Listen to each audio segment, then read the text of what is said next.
Hey, what's going on, guys? Xbox All On channel, host Sega Forever here.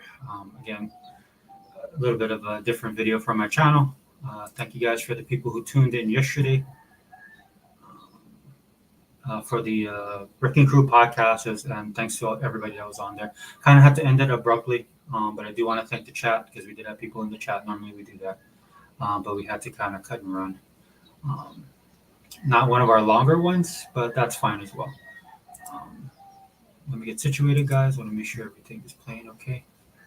Looks like it is. There's a little bit of a delay on my side. My internet's been a little bit spotty. There we go. It'll just be me going solo. If we get some people in the chat, I would really appreciate that because there's a lot of things going on with the WNBA. I told you guys in my previous video, I am new to the league. I'm not new to basketball by any means.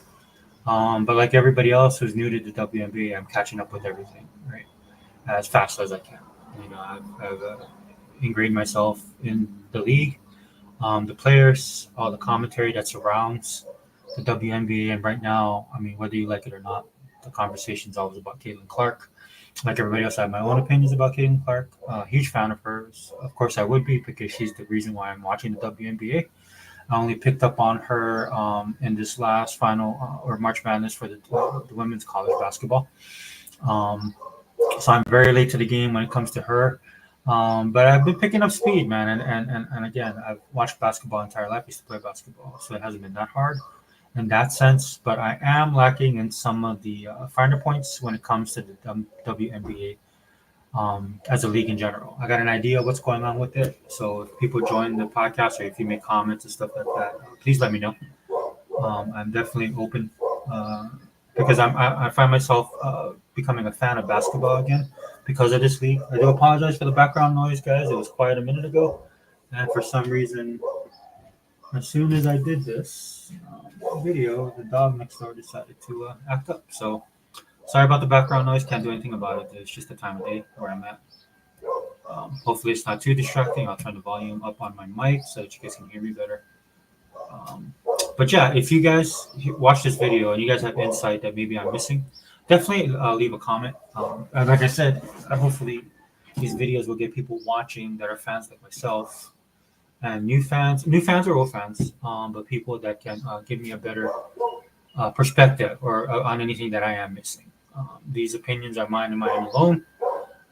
They come straight from me, and there are times where when I watch the content that surrounds it, and I'm talking about opinion pieces or some of the other podcasters that are out there, people that are talking about the sport specifically. Um, if I agree or utilize their content, I will definitely let you know. Uh, and if I don't, that just means it just so happens that we have the same opinion. Okay. But like I said, I'm an open book on this kind of stuff. Please let me know what you guys know. And hopefully, man, this league will shine. I mean, they have the potential, like I said in my previous video. Again, it's like I'm reliving the NBA back in the 80s, the early to mid 80s, and then how it skyrocketed. And it was a wonderful ride to experience, man, especially as a person who loves playing basketball and as a fan. And that's where some of the commentary comes from, man. I mean, it's just me being a person who loves to consume basketball. And I fell off the truck a little while ago just because of life and stuff like that. And it's ironic because one of the reasons I stopped watching the NBA was because of some of the just the way the league got. And I feel myself drawn to the WNBA because it is a throwback. Um, but yeah, so if you're keeping up with this kind of stuff, I know it's funny because everything you just right now is revolving around Kaylin Clark, and rightfully so. Whether you agree with it or not, of course, it is gonna revolve around her, whether good or bad, whether you're a fan or not, because she's brought so much attention to the league. And I know there's people in the league that are saying that it's just more than her. Yeah, there's more than Caitlin Clark in the WNBA. And like I said, I've been trying to watch as many games as possible. There's definitely an upgrade, in my opinion, from the time when I used to watch WNBA when it first started. Bigger, stronger, faster. There's more talent across the board. And by talent, I mean not to take away from the old heads who are the probably the best players, and to this day are considered some of the best players in women's basketball or basketball in general. But what I will say is that it's just across the board as far as skill level, speed, quickness, stuff like that. Personally, I think they have a long way to go. If I'm just being honest, because as I'm watching and consuming this content, I hear a lot of the stuff that's happening in the background. So I'm doing two things at once. I'm keeping up with the commentary, and I'm also keeping track of the game. So that's why some of the stuff that people have a problem with, or some of the stuff that are coming from people outside, like myself, that are talking about it, I can tell that they don't watch the games because a lot of it's true, but a lot of it's true, but some of it's not. Right? There is a talent level in this league that needs to be given credit, but where that gets lost in the conversation is when you actually watch the games and you actually see the level in general as a whole across the board. Like if you're sitting there telling me you're the best of the best and this is one of the best leagues in the world, maybe on a certain level it is. But when I'm watching the games, there's just a lot. There's things that can absolutely drive me crazy when I'm watching it, and that's because I'm old school. And I sit there watch the game and I'm wondering, is it because it's a female league? Is it because like in some instances with the NBA, man, the game is transcended some of the basic fundamentals.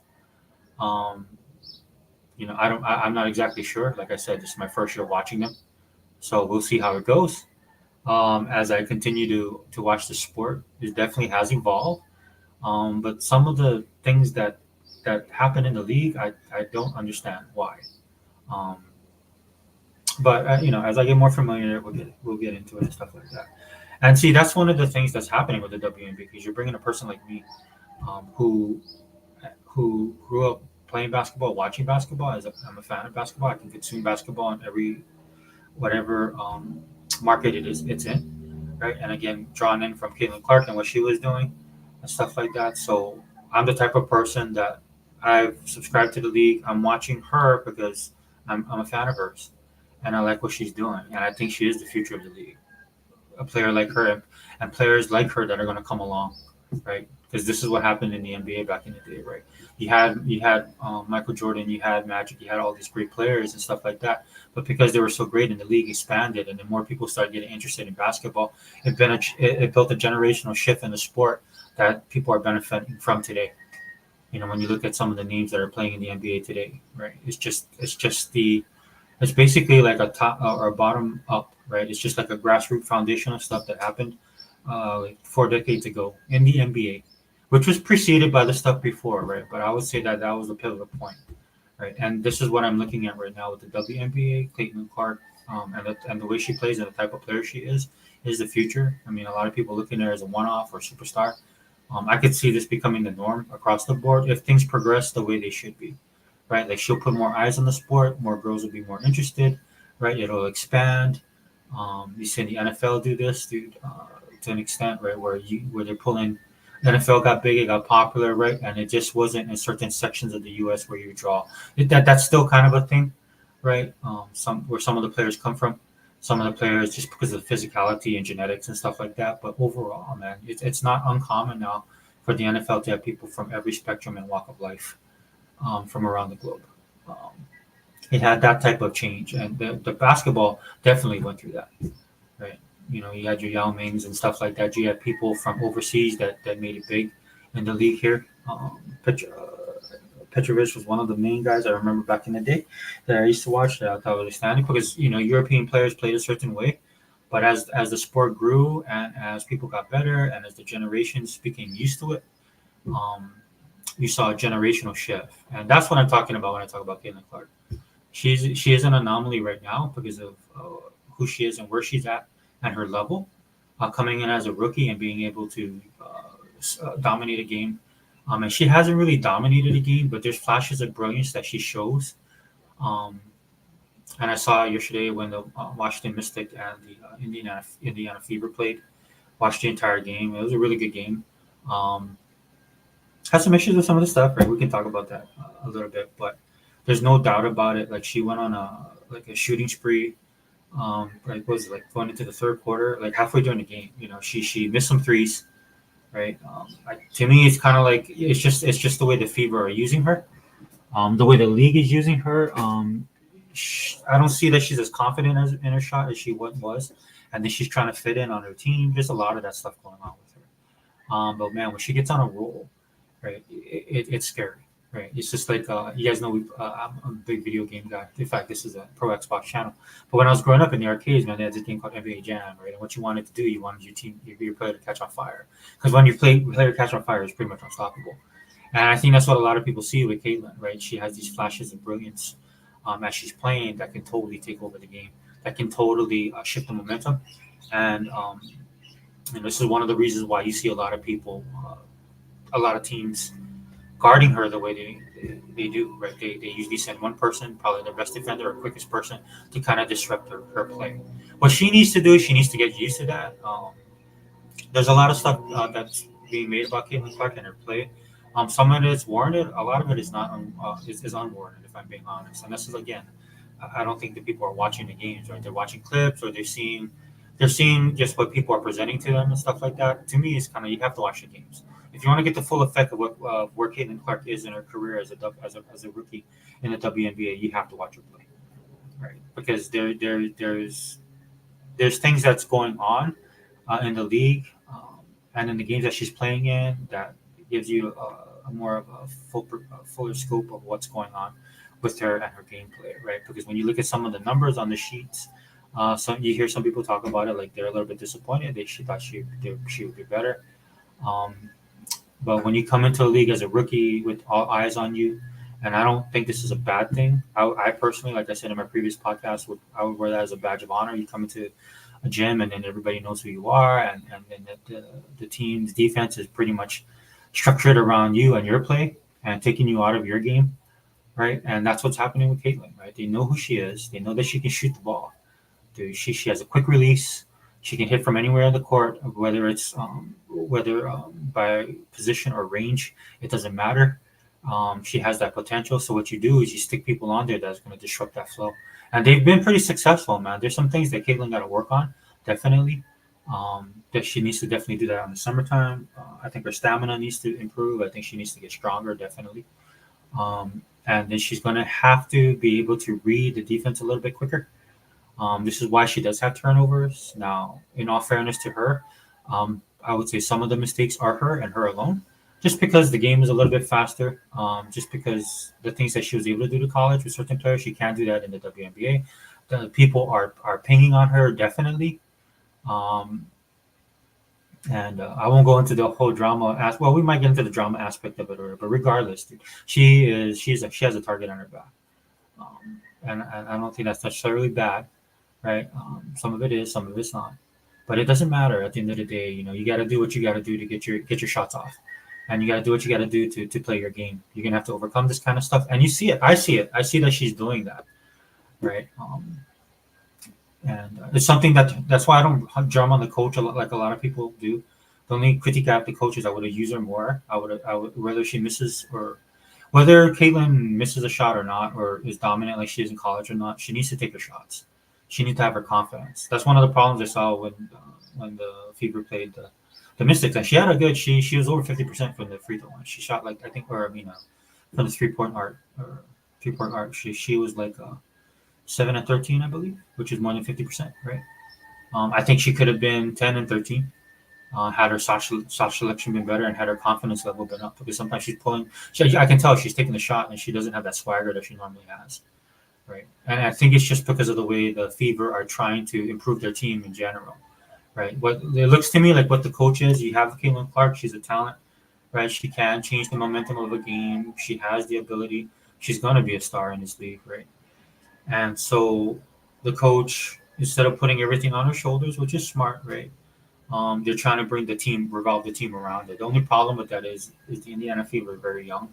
They have some very talented people. Like I said, guys, I've been watching the games. They have some very talented players, position players as well. The team is needs to be better than what they are, and they can be.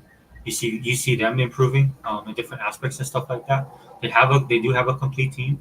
They're lacking in some areas. I think aggressive and size.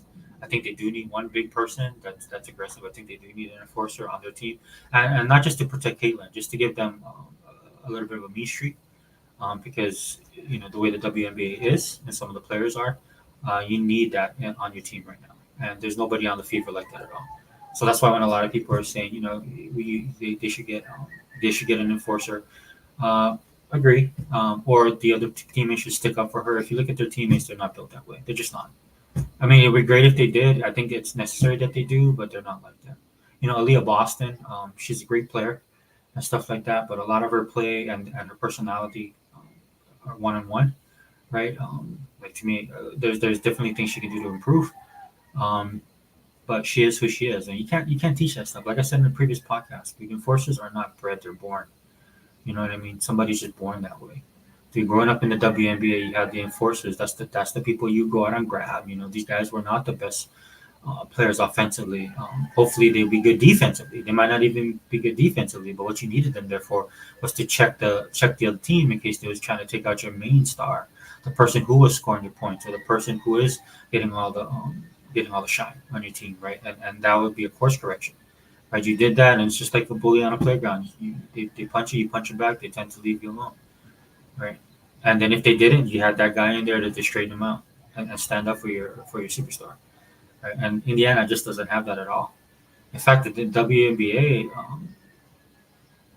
I don't know, dude. Across the board, there are people that are like that, but I don't know. I don't know. And to me, there's other things the WNBA needs to work on. Like when somebody takes a shot, don't stand there and watch. Which a lot of the games across the board are like that. Not everybody. This is why there's certain people like that are, when they rally off of stats and stuff like that. It kind of doesn't mean anything to me in a way. I mean, I'm just being honest, right? And in the case of Caitlin, or some of the other players like Aaliyah or Aja and some of these players, this is why they kind of are the league leaders, because they kind of create this stuff for themselves. But for the most part, people that are getting that, it's not. If the league would just focus on fundamentals, all that stuff would disappear, right? And it would be spread more evenly, right? Because when you look at it, there's a lot of people standing around. Nobody puts a body on anybody when the shot's taken. Um, you know, the whole again the whole drama about lowering the rim for WNBA players so they can dunk. And I'm looking at these girls like, dude, they can't even position themselves correctly. They can't move their feet right. This is why a lot of times, they take awkward shots. And that's another thing. Shot selection. Shot selection is bad. That's kind of what happened with Caitlin. It's like sometimes she shoots the three instead of being confident. It's almost like, well, should I shoot this three? Because when you look at what Indiana's trying to do with the team, they're trying to get everybody involved. Because I just and this is kind of right. You don't want everything to fall on Caitlin, right? Because one of the problems I see across the board in the WNBA is there's no third, fourth, fifth option. When these guys are playing, right? They're playing the game, right? And then they have the people that they want to get the ball to. But if somebody double teams or that gets shut down or a lane gets shut down, they have no other option. Then the shot clock is going. I mean, the shot clock is going and they're in trouble, right? They take bad shots. This is why you see people able to pull clips all the time. It's just, they say WNBA is horrible. And they show clips of people taking all these weird, awkward shots. A lot of that has to do with just the offense is not. I don't know if they're not fast enough. I don't know what the problem is. I really don't. All I know is they're taking bad shots and they need better shot selection. Right. And until they do that, I mean, lowering the rim won't do anything. In fact, instead of lowering the rim, they should maybe add another 10 seconds to the shot clock, right? To maybe that'll help them with their offense is developing. I don't know. You guys can let me know in the comments, man. Because like I said, I'm new to this. I'm old school too, so I'm trying to balance this as best I can when I'm critiquing the league. Maybe I'm missing something that some of you guys can see. I don't know. I don't know what it is right now. I mean, probably in the next, I'll watch it again next season, and then we'll see what happens, man. But when it comes to Caitlin Clark, dude, she sucks out all the air in the building, right? Again, if you like her or not, doesn't matter, dude. It is what it is.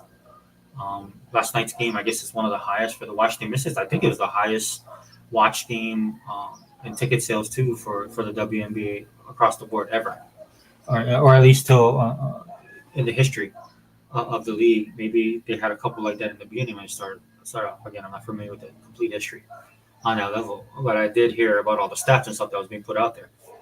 Right, and she's a big draw. She's a big reason of why that's happening. Right, whether people want to give her the credit or not, and whether you want to live in your feelings or not. For some of these veterans, man, to me, they're living in their feelings. I'm like, you guys need to get over it.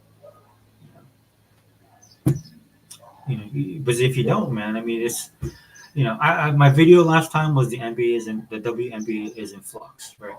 And so they're at a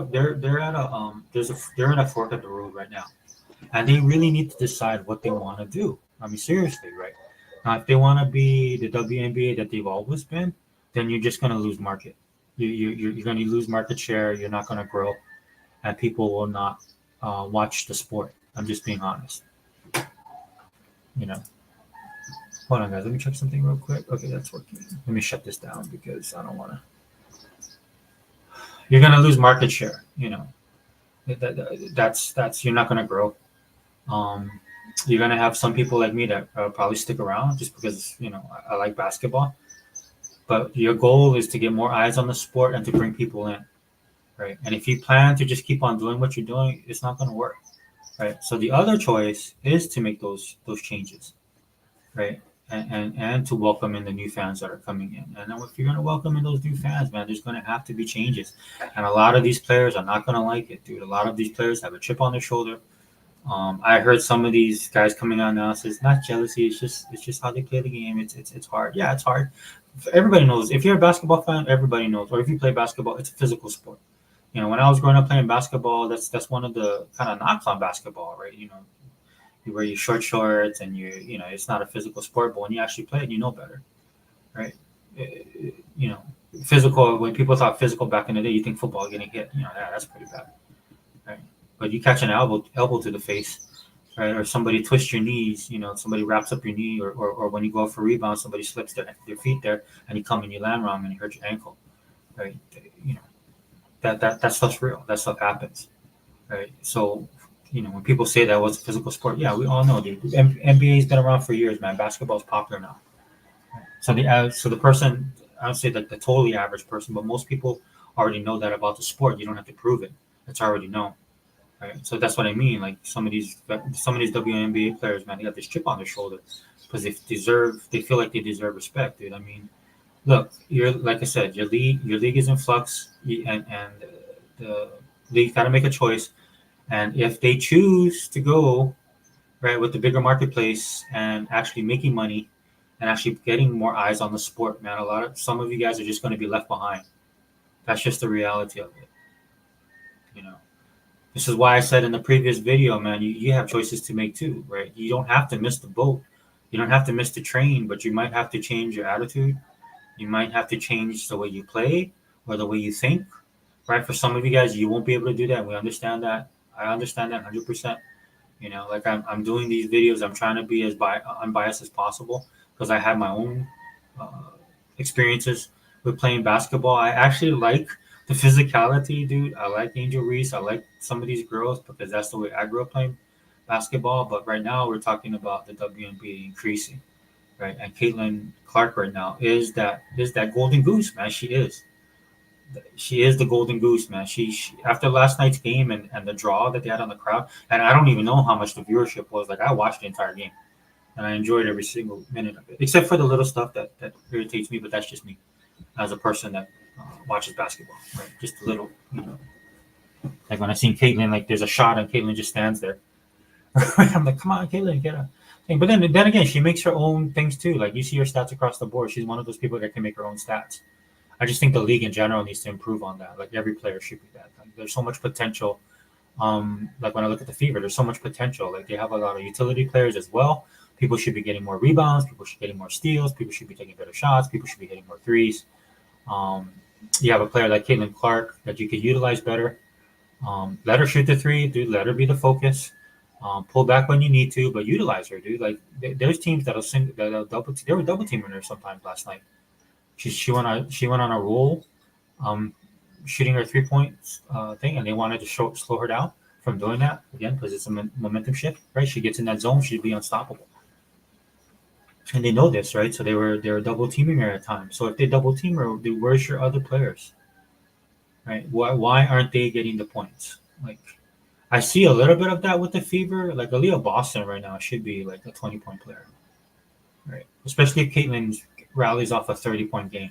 Now, in fairness to Aaliyah, I will say this. In fairness to Aaliyah, she was responsible for guarding the Mystics best player. I'm sorry, I'm still bad with the names, guys, but that player was really good. The person on Mystics, and then in fairness to the Mystics as well, it looks like two of their main guys were out. And one of the girls I watched earlier in a game earlier this season, and she is one of the big guns.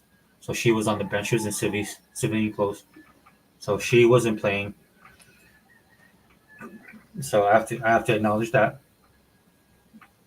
Um, but yeah, it just blows my mind that I don't know. Yeah, maybe as I watch the league more and get more familiar with the league, maybe I'll understand why it is that way. Why there is no really set plays or more motion in their offense, why nobody takes followaways, why did nobody really plays the post. A lot of pick and roll, which is cool. I mean, you want it to be entertaining, and with Caitlin, she can definitely get some passes. Um, she's like one of the leaders in assists, which makes sense. Sometimes, like I said in my previous video, sometimes when you're playing, you have to take what the defense is giving you, and that's what the defense is trying to give. They're trying to do everything they can for Catlin Clark not to be firing threes, um, and getting for her to get on fire and then just be unstoppable, right? That's the only thing I disagree with the coach for the Fever. I see what she's doing.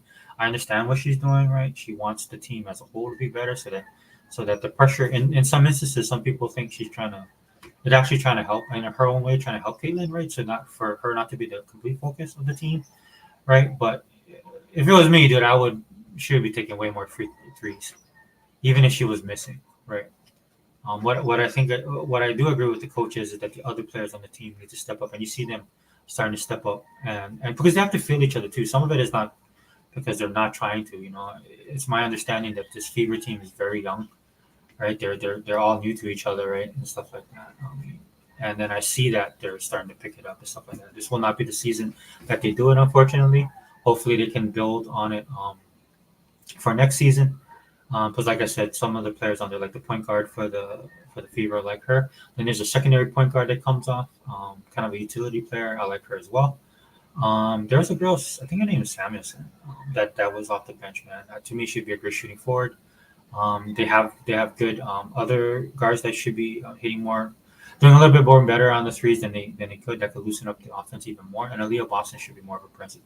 Then there's the other girl, Naya. Man, I can't remember her name. My first exposure to her was like a story where she was complaining about minutes last year, and then people were worried about her with Caitlin coming in that she would lose even more game time. But that girl's she's good. She's really good.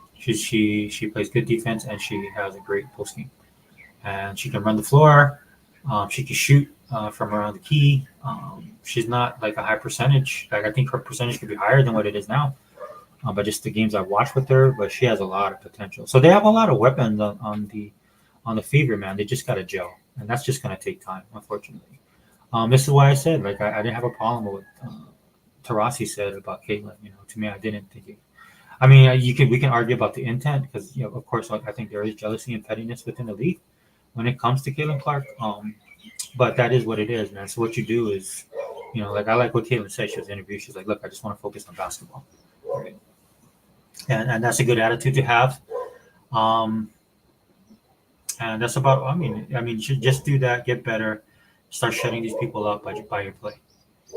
But again, dude, a lot of people, didn't realize that there's a reason why Indiana got the first round pick this year, and they got Aaliyah Boston last year. Was that the first round pick last year as well? They're a team that is young and is trying to improve and trying to become a franchise. Um, I definitely think they need a big man though. Because at the end of the day, I mean, this is their opportunity. A lot is riding on this kind of stuff, and the WNBA knows this, man. This is why the Fever have the schedule that they have, dude. They want to draw. They gave them that schedule because they know she's a superstar. That she's coming into the league. All eyes will be on her. Right? It'll draw in new fans. It'll put eyes on the games. Even the people that don't there's that's one thing I liked about the Mystics and the Fever game last night. Yeah, there were a lot of people there to see Caitlin that were excited to see her. Specifically were there to see her, maybe not Fever fans in general, but there were Fever fans there as well. But a lot of the Mystics fans showed out, man, and I thought that was great because coming towards the end of the game is pretty exciting. You don't know who was going to win. It came down to the wire, and the Fever were able to pull it out. But you could hear the crowd cheering for their local team. And again, that's what you want, right? Squash all this drama and stuff like that. Get over yourself. Get that chip off your shoulder, right? Start thinking about the league in general. That's why Arenas was right when he was talking about that. You know what I mean? It's a problem with the WNBA. These girls feel like they're going to be left behind, and some of them will. I'm not going to lie, dude. Their fears are not unfounded, right? But again, that's just the way it is. I mean, I'm sorry that nobody was paying attention to you. I personally feel sorry because I should have been watching the league prior to this because I like basketball so much, and I felt like I missed out. Okay, so my apologies to you guys. Right, but the reality of it is that sometimes you're not a part of that. You're only that cog in the machine, man. Look, dude, I'm a gamer, and I used to play in tournaments, dude. I was really good at video games, But when I was growing up, dude, we didn't have leagues or any of the stuff they have now. You know what I mean? I mean, I played Street Fighter local tournaments, won some, lost some, right? You know what I mean? But I could have made money off that stuff if there's actual money to be made. But that's not what it was back then, right? It's just people that love to play video games, and back then, video games were still very limited in its scope, right? And it was very niche, and the people that participated in it wasn't cool to be that way when I was growing up. And so, what you see now, dude, is you see in gaming, you see like a whole nother level. Dude, these people are celebrities, man. They're making money, right? There's actual leagues and stuff like that. There's stadiums that sell out to watch people play. It's crazy to me. If you would have told me years ago, dude, that people would pay to play video games, I'd be like, why? Why would I, why would I watch somebody play when I can play myself? That person would have to be really good, right? I didn't know. I didn't have the foresight to see the future, like a lot of other people, and here we are. But I I didn't have that. Dude, I played basketball as well, right? I had aspirations of playing at a higher level. Then I seen Shaquille O'Neal play, and I realized that hey, I better upgrade my focus on my grades a little bit more. I was a pretty good student, but that was an eye opener for me, man. You see somebody like Shaq play, and this was in college. You're like, dude, this guy is the next level. Like this dude was born. That people like Shaq are born to be who they are, right? They're not, and then he had the work ethic. He had all of that stuff. It was a perfect amalgamation of what you need to be the NBA legend that he is today, right? Um, Hey, what's up, bro? What's up, Google or Remake Station? You must be on your other stuff.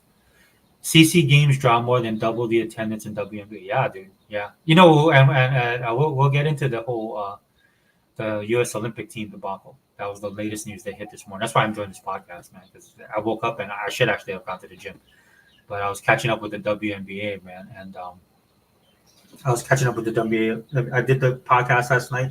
Luckily, everybody had stuff to do, right? It's late on their end. So that just opened up the door for me to watch the Mystics and the Fever play, which was a really good game. I mean, the only problem I had with it too, I think the problem I see with the WNBA in general, you have these teams that are really good. They have really great players.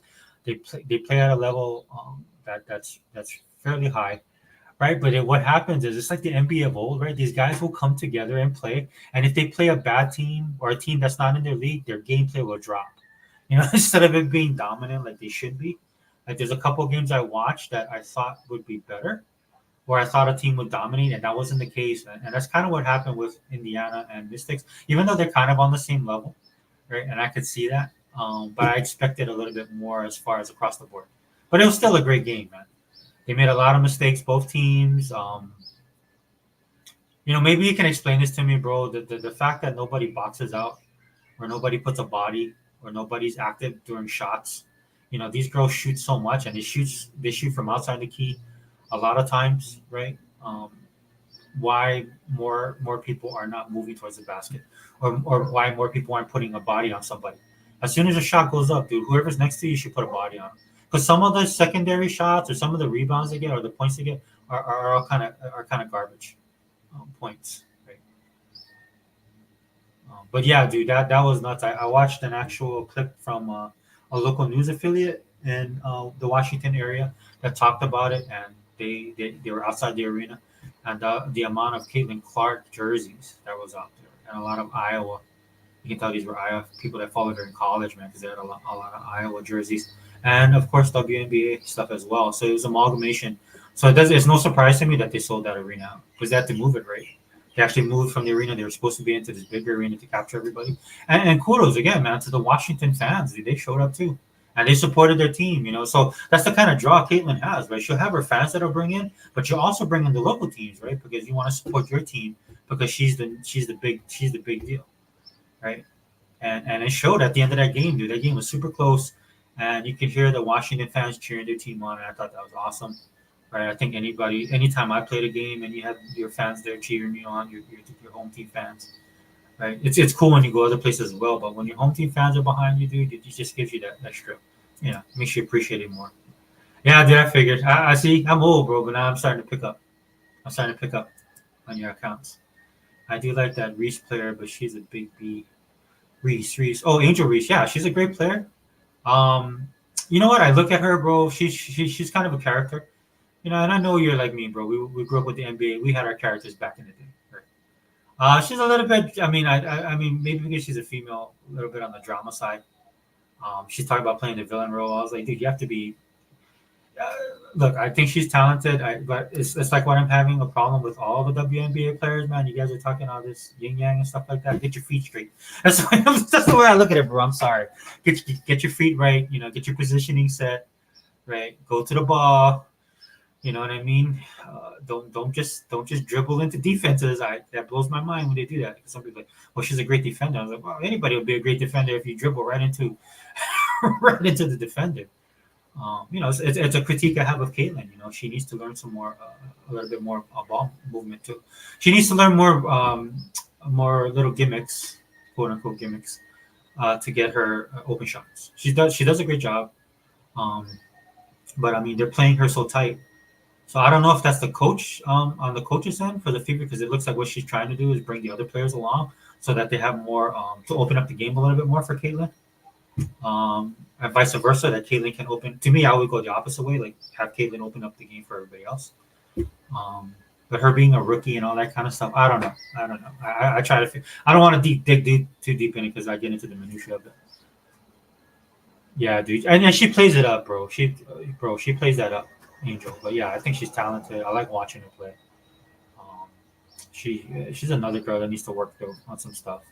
And she could be that next level. I mean, she kind of already is, in a way. Um, but that skill level, man, that skill level. Her shot selection, that's another thing too. Yeah, the skill difference from the NBA is so obvious, even the NCAA. Yeah, yeah. And that's why I think, again, man, the WNBA, man, I hope they're looking at that. Even the ref, the refing. I have no really problem with the refs, right? Because they let them play. But now even the refs don't know what to do. Because in last night's game, dude, like there was this girl guarding Caitlin, and um, it blew my mind because I'm like, okay, she's basically bodying her because she can't keep up, right? And I think that's a problem with a lot of the NBA. That's why they allow the push off, right? If you notice, like, there's a lot of girls that push off, right? And then, but I'll see the girl complain. She used her elbow. I'm like, girl, but your whole body's all over.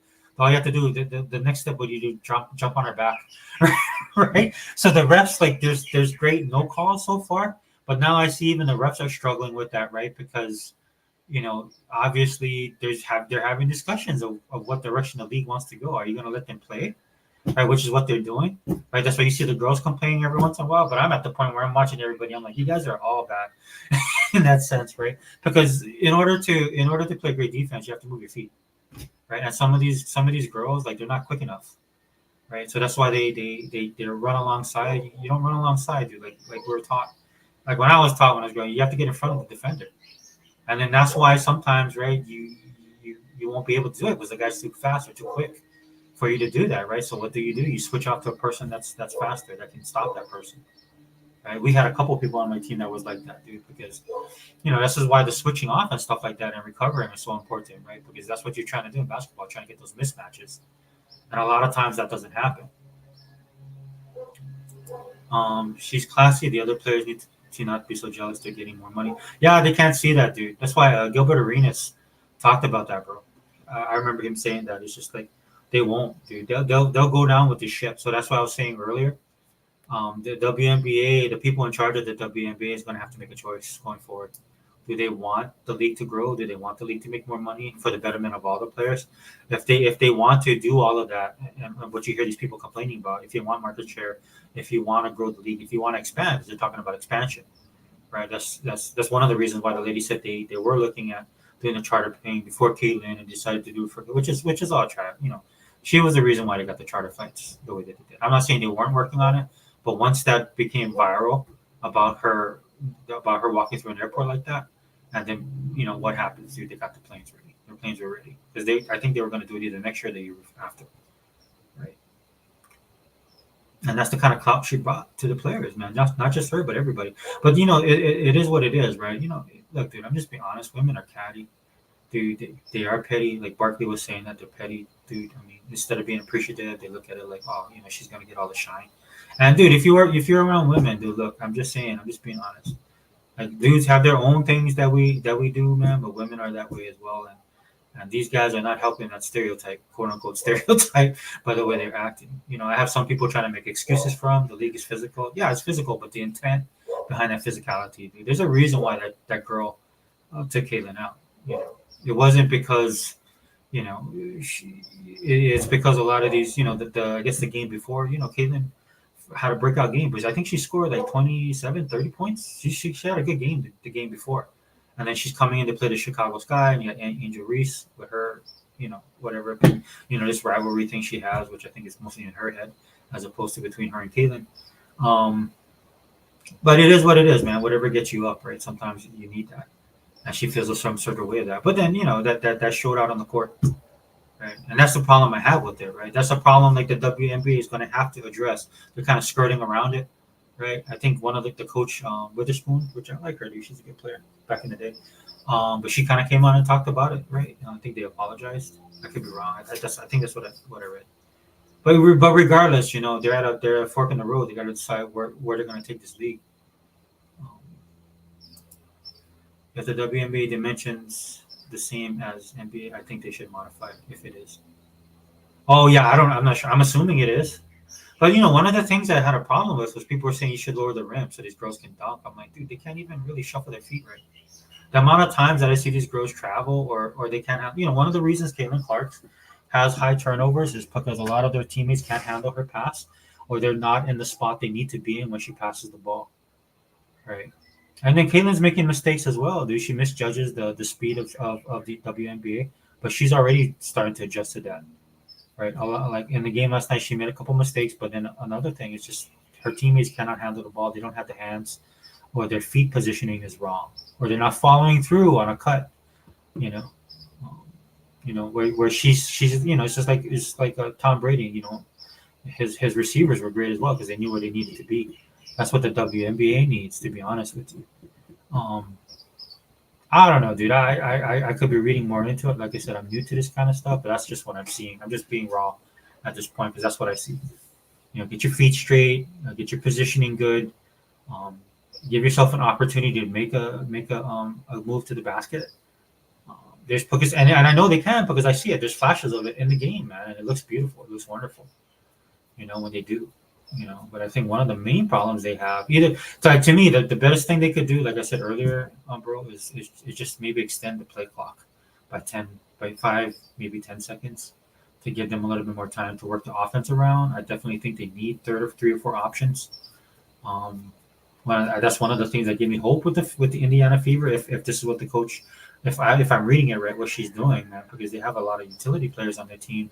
People that can fill certain spots and certain roles on the team. They just got to get them all into sync. And when they get to sync, they'll be a way better team. And that can open it up even more for Caitlin. I think that's what the coach is trying to do. That's why I haven't written her like a lot of other people. Plus, she seems like a more of an old school type of coach, right? A lot of people want her to talk and stuff like that. It's probably not the best thing for her to start, giving her opinions on stuff. I don't think they should go down that road. So to me, it's like she's doing the best of what she can do with what the situation she's in, and I'm talking specifically about the coach of the Indiana Fever. 2man55. What's up? Yeah, what's up, brother? What's up, man? Yeah, I'm doing another quick one, man. Was feeling it a little bit, man, because I got to watch the game last night. I almost did a podcast last night talking about it. But I'm glad I waited because there's a lot of stuff going into the WNBA. Not a lot. There's a news that came out today that I wanted to address. That's why I'm calling it. This is basically a Catlin Clark show. And don't get it twisted, guys. I'm a huge fan of Caitlin, dude. I love that style of play. A lot of people are trying to downplay that, but that's the draw, man. It's just her quick release and the way she's able to shoot from anywhere on that court and drain a three. And don't get it twisted, man. The WNBA, the other teams and players know this as well. If they want, whether they acknowledge it or not, They acknowledge it by their play, right? They acknowledge how great she is by the defensive schemes that they cook up for her, right? And once she gets used to the speed, once she begins to figure out once she begins to figure out separation and stuff like that, and then she gets a couple of little things here and there. You've seen it. I seen a little bit of it last night. Um, Once she gets that under her belt, dude, she'll be unstoppable. Unless somebody knocks her out, you know what I'm saying? But yeah, Toolman, thanks, man. Welcome. And thanks for being there last night. Sorry, dude, we kind of ended it abruptly, man, because I know the guys were tired. It was late. I live in the middle of the Pacific Ocean, so a lot of those guys, it's like midnight when they're doing the podcast with me. I heard the big problem is that they don't like Caitlin Clark is hetero. That's the rumor. Yeah, there's that too. It's all of it, dude. Like, there's people that are denying that as well. I'm like, no, dude, it is. It is. You have a Pollyanna white girl coming into the league that's predominantly African American, right? And full of players that have been putting in the work. I feel for my heart goes out to them, dude, because they've been putting in that work, dude. Now that I've been watching the league across the board, man, it's way better than when it was back in the day when they first started off. Not taking away, they had superstars back then, right? But it's like that's why I compare it to the '70s. You had your Dr. J's and stuff like that. You had those players, man. Will Chamberlains. Um, you had your Bill Waltons. You had these players that are legends in the game, right? That help lay the foundation. Um, but the league has improved. Again, that's why I feel bad that I should have been watching because I know I would have been enjoying it, right? Because it's a throwback league. But it's all of that, dude. It's all of that rolled into one, right? But for me, it's kind of like, okay, we all know this, what's going on. You can see it. That's why some of these people making excuses, and especially in the media. I'm like, dude, we're not blind. We see it, dude, just by their actions alone. But even by their words when they're getting interviewed, right? Like Tarasi saying what she said about Caitlyn coming to the league. That was all, no lies detected. That was all true. And for the most part, you see that happening with Caitlyn. Some of it is Caitlyn, but some of it is also the league and her teams. But they're trying to maximize off of her celebrity as well, right? It's all of that. But when Tarasi said that, dude, anybody who plays basketball would be like, yeah, that's you know that got blown up because and the reason that got blown up was there's a lot of people that are saying stuff about her, and you can feel, dude, when they're talking, dude. I'll say this much about WNBA players: I love to play poker with them because these girls got horrible poker faces. They do. They have horrible poker faces, man. They can't hide their disdain or their jealousy. And then you got some of these girls that just straight up want to play her. It's like, okay, you think you're good, or I heard all this stuff about you. Let's go. And that's 100% competition. All for that, dude. That makes everybody better, right? Because that's what happened in the NBA, dude. Like I remember, man. You watch. Like I'm a Laker fan. I watch for the Lakers. And then all of a sudden, I see Lakers play a team like Cleveland, and then I'm like watching Mark Price and Craig Elo. They got Larry Nance, and then Brad Daugherty. Man, I love Brad Daugherty. And I was like, wow, dude, that's the man, who's that other dude they had on the team? Dude, that was that special. And so what ended up happening? Did you watch the main teams, right? But then when they go visit these other teams and play, and then you see the players being as I'm a basketball guy, right? And then you see these other players, and I'm like, wow, dude, Cleveland's got a pretty good team as well. I think they could actually give the people in their division a run for their money, right? New York was another one. They got Patrick Ewing, but they also ended up getting Mark Jackson.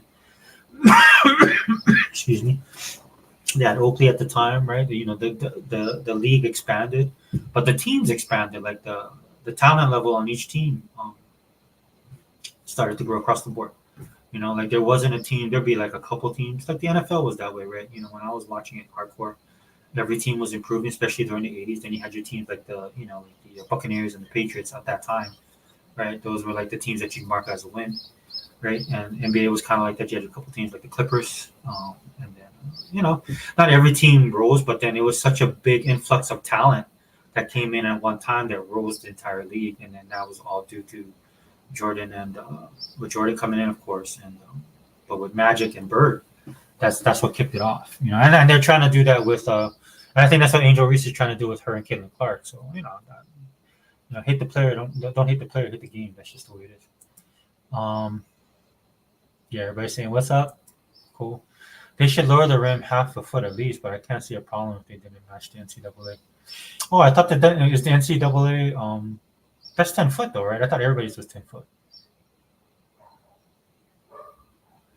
I think there's other things they need to work on. If I'm being honest, bro, I just think there's other things they need to work on before even lowering the rim.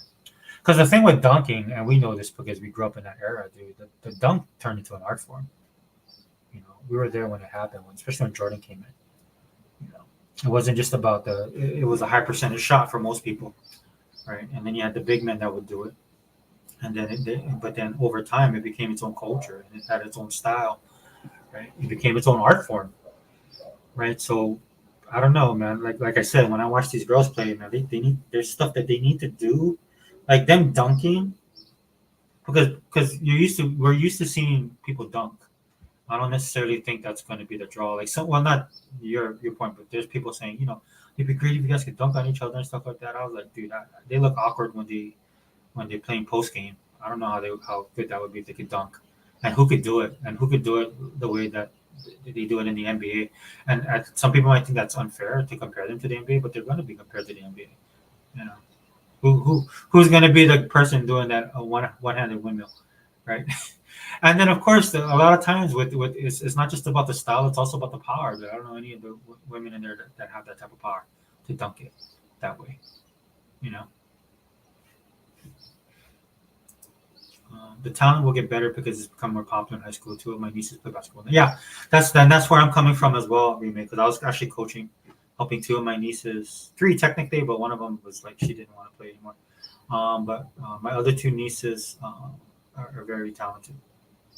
Um, oh wait. So and then my other niece, but her dad plays basketball, so and she's probably her and my other niece are the two youngest nieces are probably the two best. They're really good. Um, so yeah, I've experienced that firsthand. And then I would go watch the games, and you could see, dude. I mean, if it becomes like how the NBA where everybody started playing, right? Not just certain parts of the country or in certain neighborhoods and stuff like that. It expanded exponentially, and what it does, it gives you a bigger pool to pull from, right? And then, but one thing again with those games, right? They teach the fundamentals.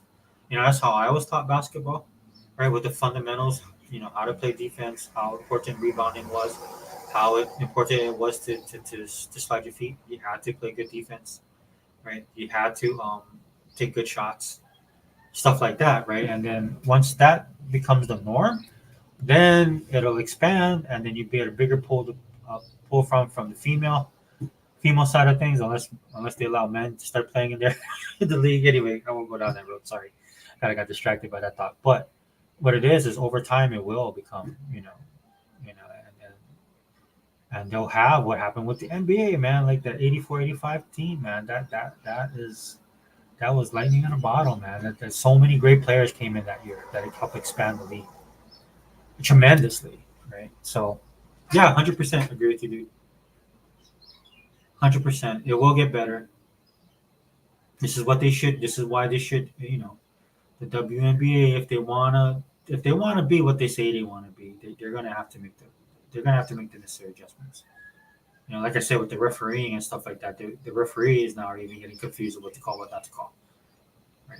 Like I've never had a problem with the referees because they let them play, but now they're kind of caught up in all the thing about the fouls that are being given to Caitlin, and that's adding to the narrative and stuff like that. And then you see the girls complaining and stuff like that. To me, I'm kind of like I said earlier, like, I don't know how you can complain when it was a foul because you're not getting in front of the player. You're not moving your feet. You're just basically bodying them. So that's a lot. So there's a lot of stuff on that level that needs to be addressed with the WNBA if they want to go to the next level. There's fundamental stuff that they got to do, and that might not be addressed anytime soon. That just might be like you're saying, until better talents, until like you get a class full of Catlin Clarks, and not specifically guards that shoot out 3-pointers, but people in those positions, right? Like you get that. Like I thought Liz Cambridge was kind of like that. Like Candace Parker. Candace Parker is a perfect example. You get a bunch of people like Candace Parker is coming in, Caitlin Clark's coming in, Aja Wilson's coming in, right? That across the board, and then the level of the NBA raises, right? And then they'll be forced to make those changes. You're gonna have to start making those calls. You're gonna have to start looking at role changes and stuff like that, right? That'll be the natural progression of the sport. But I don't know, dude. Like I said, they're at a fork in the road. I don't know what they're going to choose to do. Because either way, dude, there's going to be some turmoil, if I'm being honest. I prefer them to go the secondary route with and letting Caitlin Clark spearhead that, because she should be, right? Because it wasn't for her, I would have known most of these other people. And I know I'm bad with the names, but I'm watching a lot of different people, and it's amazing to me the talent across the board in the WNBA. So why they wouldn't want more people to watch is, I don't understand that. And maybe that's not everybody, but there's definitely some people that talk about it, and you can tell through their emotions. These guys have no emotional filter. Some of these people feel like they can say whatever they want to say, which they can in this day and age. But back when I was growing up, dude, you had to take one for the team, or you just had to keep your mouth shut, right, and look at the bigger picture. And again, that's what Arenas was saying in his podcast. He said there's people in this league that don't see the big picture, and they don't want to see the big picture. They would rather this thing burn to the ground than the changes be implemented. That in all fairness, it's kind of a self defense mechanism, right? Because if they're not going to change, right, they're going to get left behind. Because what would happen if like that, like if next year's class is even better than this year's class, rookie class I'm talking about, if next year's rookie class is better than this year's rookie class, and the rookie class, the next rookie class, these people automatically just drop off. They'll just drop off. They'll no longer be needed by the league. A cold reality, but that is reality. The only thing that maybe could save some of these guys is, and this is why I say that they should adjust now, is because if it keeps on growing, gets more popular, you could survive through expansion, right? The league will expand, and then you'll get 4 teams, 6 teams, more teams, so there's more positions, right? More jobs for you to fill a role, right? And some of these guys want that shine, but they're never going to get that. Look, some people are just not meant to be the face of stuff, right? Like my channel right now, dude. People tell me all the time, "Hey, dude, you know a lot of stuff. You are knowledgeable about this, things, and that." But it doesn't matter sometimes, dude, because maybe people don't like my voice. I don't even like my own voice, or the way that I do my presentations and stuff like that. There's people that there's people out there that are popular. That there's other people that are probably more knowledgeable, do better job, do know more on topic and stuff like that. But it doesn't matter. They like that person because of their personality, what they do, how they talk, the way they look. We see girls with an advantage like that in this space. And no hate, dude. I'm not hating on that, dude. That's just the way. That's just life. That's just the way it is, man. And so, for these other WNBA players, man, they gotta start realizing that and start making adjustments, or they're gonna get left behind. If the WNBA goes in the direction I hope it goes. Okay. Now, with that being said, I kind of wanted to talk about the news that was happening this morning, which was the USA basketball. Right. If you guys didn't know, they came out with the list this morning. A lot of people on the list, but one name that's not on there is Caitlin Clark. And of course, since Caitlin Clark's not on the list, then the drama ensues. And there's reasons for that as well. I kind of feel like people aren't just saying it just to say it, right? There's a lot of people. I've watched a lot of content already this morning where people talk about it. Very good opinions out there. Of course, you got the media, and everybody's. I so far I've never come across anybody that I see people that are pro Caitlin Clark, of which I am one. Get a little bit more on the emotional side about it, which is fine.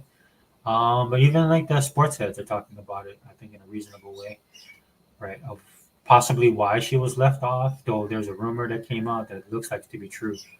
Um, why the WNBA or the Olympic team left her off, the people who choose the people who on. For me, the biggest is it's a missed opportunity again for women's basketball, not having her on the team. Even if she's in a reserve role, it'll put more eyes on the actual team and the actual sport, and then could draw even more people into the WNBA, which is what I believe they want to do. I would think these guys would want to do that. Obviously, I could be wrong because she did not make the roster. And then from what I heard, the reason why she was kept off is because a lot of the people that made the decision, they don't want to deal with their fan base, right? So in other words, if Caitlin's on the team but she doesn't get to play, the people would be complaining, which they would be. I would be one of them, right? I'd be like, no, put her in the game, dude. You need to have her play. I'll be one of those people, right? That would say that. Again, the goal, of course, not just being a Caitlin Clark fan, but I mean, if the goal is to grow the sport and to bring attention to women in basketball, right? You have the hottest commodity out there. You want as much people watching it as possible, And then there's some people that threw the whole thing, well, it's about the gold medal and all this kind of stuff. These girls are putting themselves first before the game. I mean, I mean, maybe it's this case now. I guess I don't know because there's stuff about these girls, like the whole knee taking a knee and all that stuff came up. So I wasn't watching the league intense, right? But I knew about that much, right? And then there's a whole thing about these people complaining about not getting enough shine. So to me, that shoots that all down the road. I mean, obviously for me, I'm like, okay, but you're telling me this is what you want, so that would make the most sense. Now, on the flip side of that, if it doesn't, like if she doesn't go, like if they don't change their mind because people are petitioning and all this kind of stuff, whatever, right? I think it works out for Caitlin also in the end because I think she needs to take a break from basketball. There's definitely some things she needs to work on for next season. Getting, like I said earlier in the podcast, I'd like to see her get a little bit bigger, a little bit stronger. I'm not bigger as in like muscles. I'm talking about just fitness wise. I watch a lot of fitness channels and stuff like that. There's a lot of people that could come in, or they could hire to bring in and give her more physical physique, yet improving her quickness and her speed, because that's what she's going to need to work on, and her dribbling. I think she needs to get better at her dribbling. And I would just do it because I think that would be a good asset for her to have. She's not bad. She's not a bad dribbler by any stretch of the imagination. But what happens is you have people focusing on you, and they're putting their best defensive people on you to shut you down. So you're going to need to have a more well-rounded dribbling game. Learn a couple more moves in the off season. Definitely just get some rest, man. Let everything die down. I mean, I think there's some missed opportunity in that as well for the league. But you're just gonna have to kind of go back to square one when everything kicks off again. That's just the reality of it, man. I'm just being honest. I mean, I think the WNBA didn't handle it to the best of their ability, but they did what they could. I think they just couldn't. Like it was just they were not. I don't know if they just weren't ready by any stretch. There's a reason why the WNBA is where it is, as far as a league, and it shows. Um, yeah, they might have to start making some changes. I'm not. I don't want to really be fast to say that because I'm new to this, but I can see some things that they just missed that was no brainers, in my opinion. And to me, the Olympic team is one of those things. Man. She needs to be on that spot if you want to grow the sport for everybody, right? That's the goal. Now, with her being on the team and some of the people that are on the team, I don't know if there would be drama that way, right? Because there's some people that are on that team that have made comments, and you can tell that I feel a certain way about her. And I don't know if they'd be able to get along, honestly. So that might cause some turmoil internally. Could be me. I could be misreading that. Don't kill me over that though. If I'm wrong, I will say I'm wrong. I mean, maybe she goes on a team and they form a sisterhood. I don't think that would happen. So that could make everything, like I could see where the Olympic team, the Olympic committee is looking at, they said the fans and stuff like that, but they're probably looking at that across the board. I hope so, dude. I mean, I would like to have a little faith in them. If they're not, then this is all moot point. I mean, there's no place. These guys cannot read the tea leaves. They can't read the room. And that's sad because I mean, they need better. I'll just be honest. They need better people in these offices navigating everything because they've been ill prepared from the jump with this girl. They have not been able to react accordingly, and some of their non-reaction is telling as well. Right, like when the whole thing went off with the with Catlin Clark and the girl from Chicago, Kennedy, whatever. Right, that wasn't a minimum to me when that happened, dude. And I was a ref, I'd have blown the whistle. That's technical foul right there, minimum. If not, technically she should have been ejected because there was no reasoning for that. Right, and then you're sending a message, and then that becomes the shoot du jour, right? Everybody starts talking about it, everybody has opinions, but at the end of the day, man, it's brought in thought of like, okay, like you're gonna have to get physical back. You have to bring in enforcers, right? And I don't think that's what the WNBA really wants, right? There's always going to be enforcers. There's always going to be tough players and stuff like that, but you don't want that to be the mantra of your league. Charles Barkley has been on point. I don't agree with Charles Barkley on everything that he says, but he's been on point when it comes to this stuff, man. Charles Barkley's been talking about, like the people are saying, well, all publicity is good publicity. No, that's not the case. And I agree with them. Not when you're trying to build a brand. You don't need that. You need to think about the brand. And if Caitlin Clark is the brand right now for your league, she's the face of your league, whether you want to admit it or not, and you need to protect her. you know, because you're trying to get other people. Some people coming in, dude, they're not basketball heads. So these people are coming in, but they're paying to watch, right? And like Remake Station was saying, bro, like you were saying, bro, earlier, right? What you're seeing that in real time, right? That she's drawing crowds. She's people that are going to the games that she's in, and the attendance is high. And it's across the board reasons too. Of course, to see Caitlin, I think that's the main reason. I'm taking nothing away from her, but like I saw in the game last night, dude, they're Mystics fans that showed up to support their team because they want to see their team beat Caitlin's team. They heard so much about this girl. I was like, oh, okay, so she's the new hotness. Well, this is my team, and this is my girl on my team, and I'm going to support them, right? You heard the cheering and the fans and the thing, and it was a good, clean game, right? Just back and forth, a little bit sloppy, right? Well, okay, that's quite a bit sloppy. And again, that's one of the problems I have with the WNBA too, as well. Like it's just like when a team is good or better than, they tend to perform lower than maintaining that high level, which is something the league needs to do as well. Um, yeah, but yeah, what has it been about? Oh, so it's been about an hour, deal. I don't want to keep this any longer. But if you're watching the WNBA, man, let me know. Remake Station, thank you for being here. Tillman, thank you for being here as well. Sorry, I've been so distracted by this stuff, man. I haven't really been focused. I mean, we've got a big showcase tomorrow for the Xbox, for Microsoft and their Xbox brand. We'll see how it goes. Like I said in the podcast last night when he was talking about Xbox, it's like this needs to be the best Xbox event showcase ever, or else Microsoft is dead. Never mind how much money they have. I told you guys 100 times. I keep on saying on this channel. Sorry, guys. I'll kind of shift over to the video game part of it. The only people that will kill Microsoft or kill Xbox is Microsoft. That's how big they are. In the gaming industry, talking about things in flux, the gaming industry is in flux. So to me, this has been a great distraction. And again, man, I mean, it just been a bit nostalgic, man. I've been watching these games, remembering how good it was in the '80s when the league was like in full bloom. Where you were discovering some of the players that I didn't know about. Even though I watched a lot of college basketball, but you can't watch everything. And there's people that just go under the radar. Then when they show up in the NBA, because that's their moment to shine and they stand out.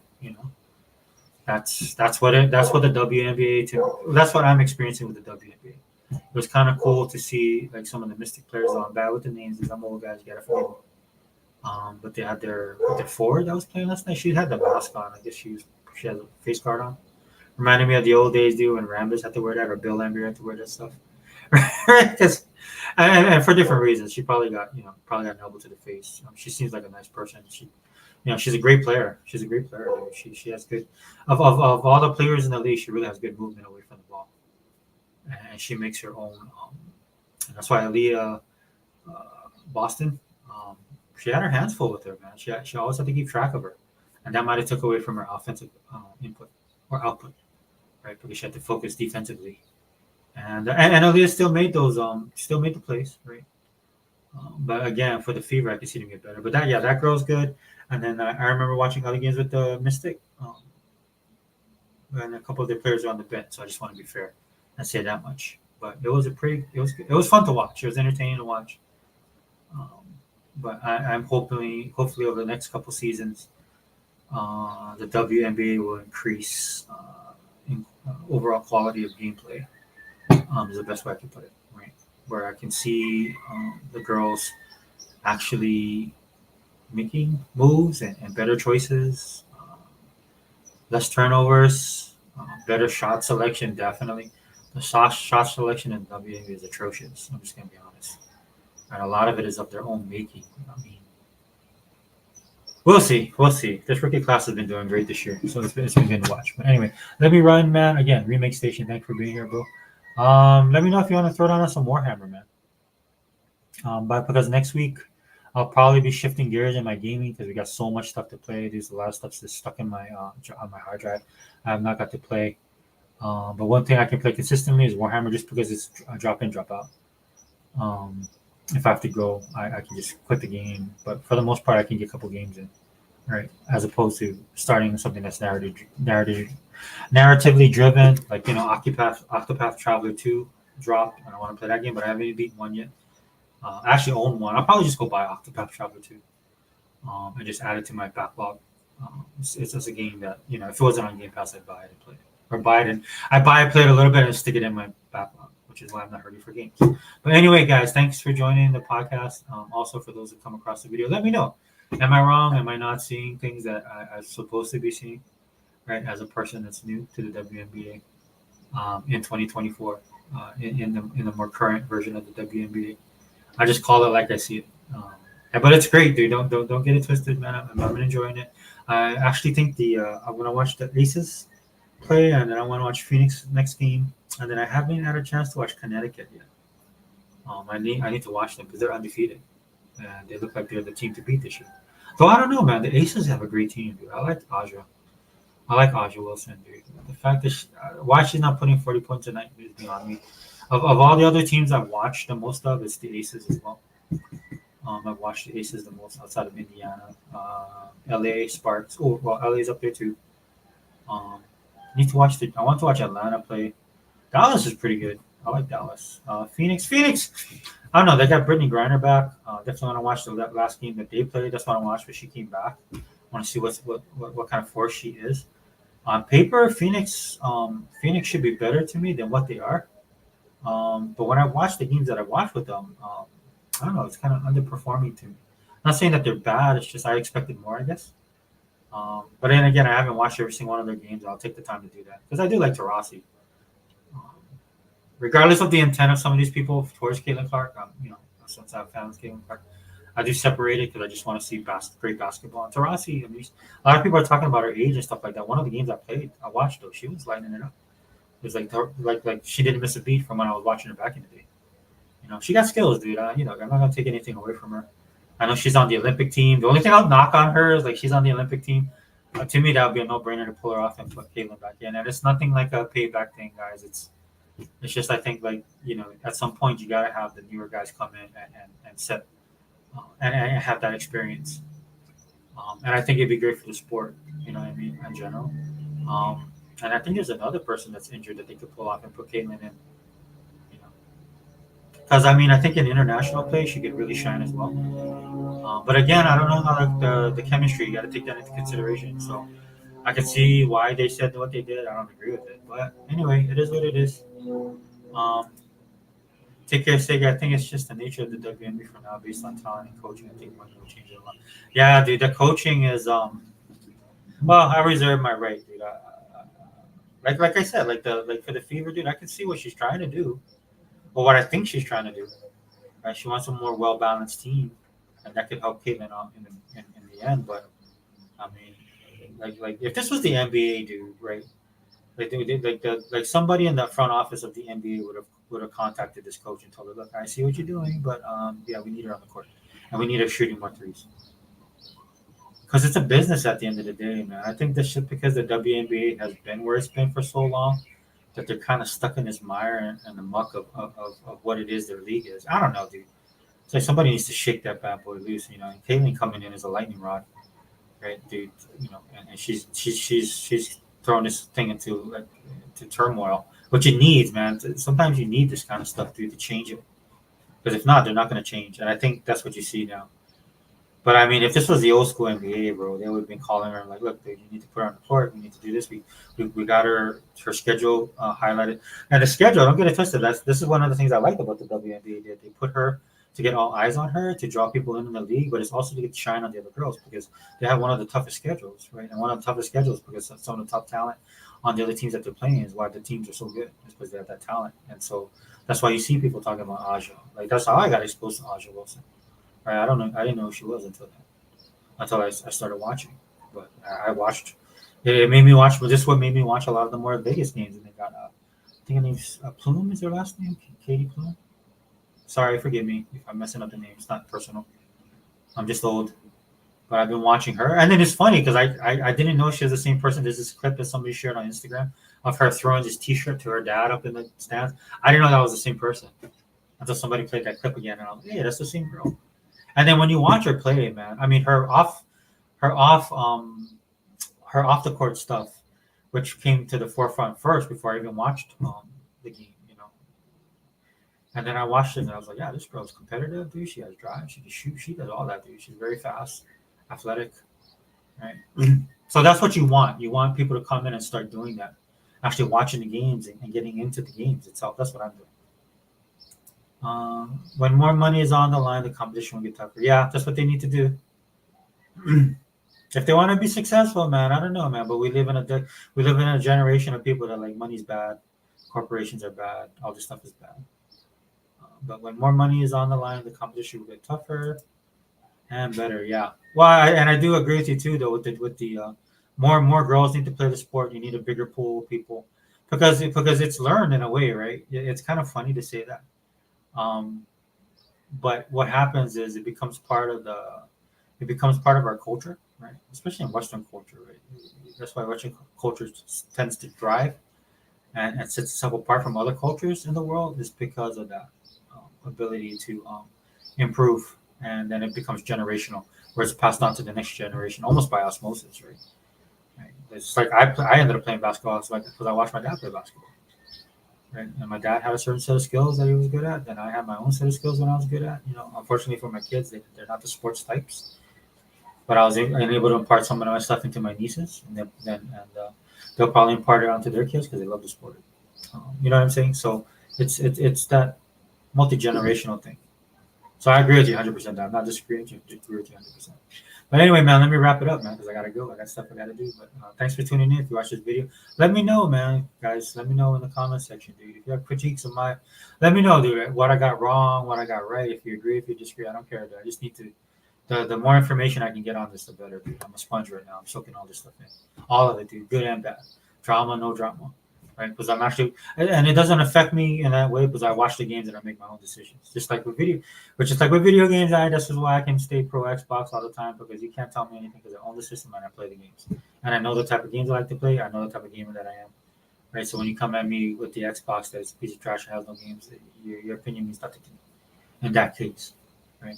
But on this case of the WNBA, I'm new coming into league, fresh eyes, trying to absorb everything. So I'm a sponge right now, man. So let me know what's up. What am I missing?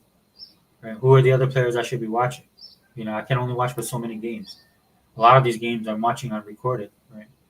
Which I kind of missed the like. I'm gonna look at the next live game for Indiana, man. If I got that day off, dude, or if I got that time to watch that game, I'm watching that game live because I want to get caught up in the whole pomp and circumstance of it all. That's one of the things that I think the WNBA does. That the way they feature their featurettes and stuff like that are really good.